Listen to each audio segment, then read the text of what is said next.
Hello everyone, welcome to my second video in my week of Celestial Odyssey here on my channel. Now before I jump into the eye look, a couple of you have requested some additional comparison swatches between the Celestial Odyssey palette and some shades from pre-existing palettes. So I wanted to just quickly do that before we jump into the look. Now the first comparison I want to do is not actually a comparison between two different shades, but two shades which theoretically should be the same. And I already had a nagging feeling that they were not the same when I was swatching the palette, but then it completely escaped my mind and I forgot to pull out the original in order to compare. And one of you actually confirmed in my comments section underneath the Celestial Odyssey palette that they are in fact quite different eyeshadows. The eyeshadow I'm referring to is this one over here. This is... how the fuck should I hold this palette? I'm on a real struggle bus here trying to hold this palette for you. This is the shade Bronze Eclipse. It was originally present in her Midnight Sun palette, and when I was watching the shadow I thought, wow, that is quite deep. I don't remember Bronze Eclipse being this deep. And I just wanted to show you for comparison just how they look in the pan. This is the Bronze Eclipse shade that originally comes in Midnight Sun. I think it's like pretty abundantly clear that they're different shades. Let me swatch the one in Odyssey and the one in Midnight Sun. There you have it. I think these are two completely different shades. So here you have Celestial Odyssey, here you have Midnight Sun. They're both beautiful neutral brown shades with like warmer-ish tones, but this is a lot deeper and a lot more red, and this is a lot lighter and a lot more golden. So overall, for all of us who own the Midnight Sun palette, great news! We didn't get a repeat, we just got a completely different shade. Not sure why she calls it Bronze Eclipse.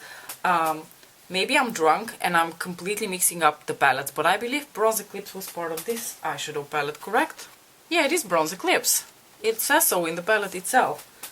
And it says so in the back of this one that this is Bronze Eclipse. I am not drunk. Okay, well... there you have it, they're completely different shades. Next I want to compare the lavender shade from Celestial Odyssey, that is the shade Lunar Haze, with the gorgeous Lavendering from the Risque Rose Squad, which came last year. You can see this one over here. Keep in mind those are entirely different shades in terms of their formulations, because the shade in Celestial Odyssey is just a full metallic, and the one in Risque Rose is a more flaky duochrome type of shade. Here you have the shade from Celestial Odyssey, and here you have Lavendering, and I can see where you're going with this, Claudia. They have very similar like veins to them, but at the same time they're also quite different shades. So let's start again with Lunar Haze from Celestial Odyssey, Lavendering from Risque Rose. So this has a slightly more hot pink flash to it, and the base of this shadow is almost like a light sage green, whereas I feel like this one is just, you know, a more one-dimensional lavender shade, if that makes sense. I do hope it's coming across on camera that they are quite different shades. You know, I wouldn't call them first degree related, maybe like second or third cousins or something. Alright, and the last comparison swatch I wanted to do for you is the shade Nirvana over here, together with the gorgeous Blitz Aquamarine from the Nocturnal Nirvana quad, which is this beautiful blue over here. Let's swatch those. Again, very different formulas, because Blitz Aquamarine is in the special baked Blitz formula, and the new shade is just a metallic. So here you have Celestial Odyssey Nirvana, and here you have Blitz Aquamarine from the Nocturnal Nirvana quad. They are similar in the sense that they are both green leaning blues, but this is a lot lighter, and I would say more sparkly. If you stand under artificial lighting, you're going to see quite a bit of like sparklies in here, and this seems more just like a very rich pigmented metallic shade. I hope these comparison swatches were useful for you. If there are any other ones that you would like to see, let me know, I'm more than happy to oblige. Let's jump into the palette, which once again, because it is so hard to hold up, I'm going to quickly tell you what I want to do now. I want to start with this shade lightly through my crease. Then I want to apply this in my outer corner and blend it a little bit through my crease. Then I want to put this beautiful shade, the shade Nirvana, all over my lid. And in my inner corners, I'm actually going to put this shade. Yes, I was super inspired by the swatches and I really want to try all of these shades. So let's go for like a blue lavender look today, apparently. Taking a big blender and going to put that brown here through my crease. Very, very lightly blended because this is a somewhat warmer shade and I'm going for a more cool toned look. And that is one of the things that I am missing a little bit in this palette. We have these two like berry pink mattes and I feel like they're a little bit redundant in here. I would have much rather had, instead of one of those like pink shades, maybe a more neutral toned brown, because a neutral tone, like something like Statuesque, even if it was a repeat of Statuesque, would have made so much sense with this palette, because it would give you that beautiful, more neutral toned matte to ground your more neutral toned looks, because now all you have is these gorgeous like browns which lean a bit more warm. You have two pink berry type of shades. Why? And you have no neutral brown to go with all those more cool toned eyeshadows that are also present in this palette, like Palladium and that lavender shade. They would really have benefited from something a little bit more cool toned. Next I'm going to grab a small pencil brush and I'm going to start slowly building up that black shade that is infused with sparkles here in the outer part of my eye. And I'm using a small brush for that because it is a black shade, so you don't want to smack it all over the place and then wonder what to do with that. So I'm just going to slowly start building that here. I can always take a small blending brush later, but for now I'm just going to lay down that shade and I'm going to try to use mostly packing motions for now because I don't want the sparkles to start flying around. I think the sparkles will stick quite nicely if you apply a nice sticky base underneath, and for now they seem to be sticking around, but I think if I start to blend they are going to start to fly around, which is, you know, totally normal for a shade like that. It is a very pretty shade. If you want to do like a really festive smoky eye with a lot of sparkles, like for New Year's Eve or something, you can totally use this shade. I'm going to take this brush, which is somewhat bigger than my pencil brush, in order to start blending here in the outer corner. I'm not going to take this shade too far in because I don't want it to close off the eye too much. I just want it to blend nicely into the transitional shade.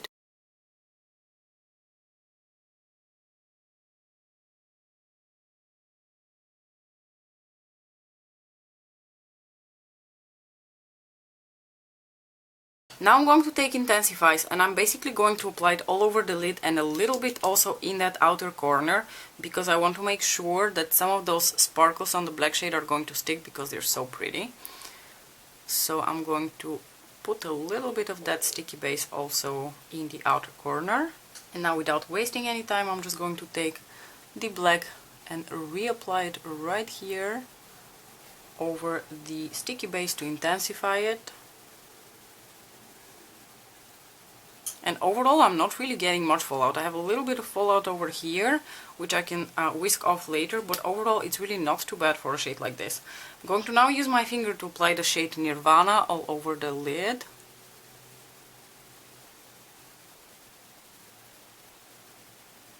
And I'm going to take it 2/3 of the way in, because I want to apply the lavender shade next to that.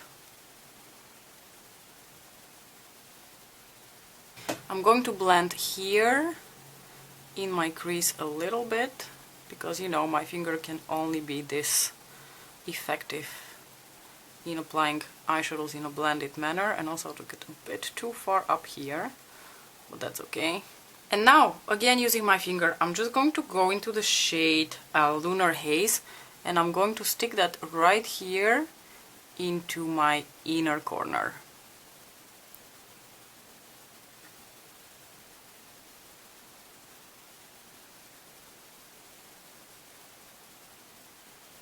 And once I have applied the more intense base with my fingers, I'm going to reapply with the brush, Probably was not necessary at all to use my fingers actually. This applies quite intensely with the brush. And I'm going to blend that over the blue shade.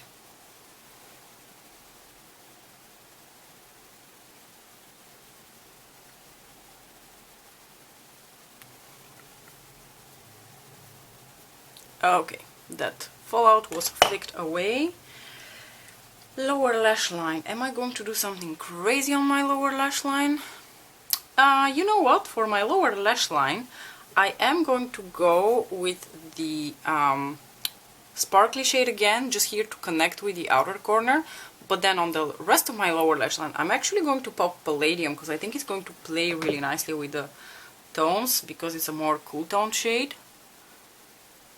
And it's still going to be something a little different than what we did on the lid. I'm going to clean off my little brush here and just apply Palladium right next to that.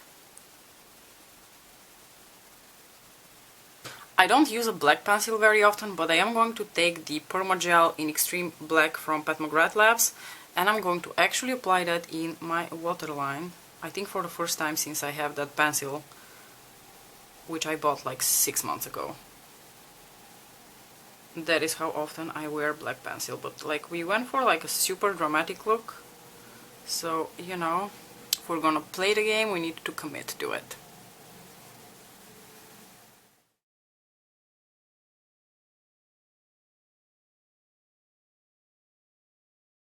I really love how this turned out. It took quite the dramatic turn, so that's something that I'm kind of noticing now with this palette. If I would have to describe it with one adjective alone, it would be versatile, because you can do so many like really soft, more like office friendly type looks, but you can also take it all the way up to a nighttime look. You can do a full-on, you know, sparkly black smoky eye for New Year's Eve or for Christmas or whatever. Honestly, I think this may be Mother's most versatile palette to date. Of course, it has so many more colors compared to a lot of her other eyeshadow palettes, and that already contributes to the greater versatility. But even if I compare it to the Celestial Divinity from last year, I don't have Celestial Divinity. However, from what I can tell from the color story, that was a far less versatile eyeshadow palette, especially compared to this one. I kind of get the impression that she was going for like everything in one eyeshadow palette, and I think she kind of nailed it. I mean, there are little things here and there, like I said, the neutral matte eyeshadow that I'm a little bit missing in this eyeshadow palette could have been there instead of one of the two pinks. But hey, maybe I just haven't unlocked the level to understand her way of thinking when designing these eyeshadow palettes, and that is why I am me and she's Pat McGrath, and you know, she cooks up things in the labs. I hope you enjoyed this video. Let me know what you thought about this look, and I will see you soon for look number 3. Thanks so much for watching. I'll see you in the next one. Bye!